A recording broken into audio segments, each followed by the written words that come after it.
Добрий день. Бо я головний агроном тут. Супер.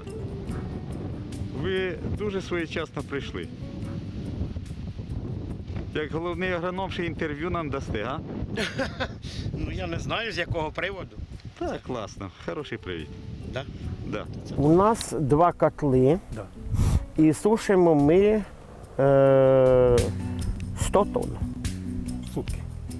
Да. Сутки 100 тонн. Ну, сутки 100 тонн, але якщо, ну це, звісно, залежить від влажності.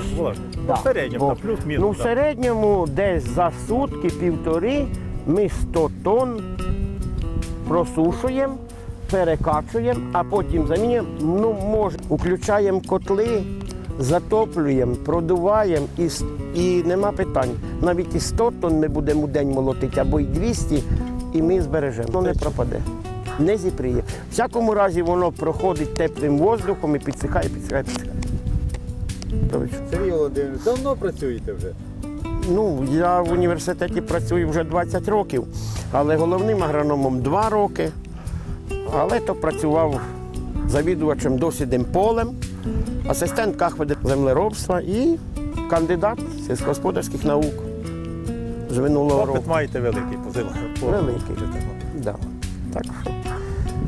Хочеться побажати вам успіхів, щоб у вас у цьому році було і врожайно, і Спасибі. і збережено. Надії є і дай Бог, щоб погоду дав, підсушить, а завдяки вашим технологіям, то ми справимося з цією роботою і це буде дуже економічно вигідно для нас. А скажіть пару слів по економіці. От раніше, скільки ви затрачали на це, що зараз? Ну ось якщо ми отримували 1000 тонн кукурузи, і ми витрачали близько 180 тисяч електроенергії.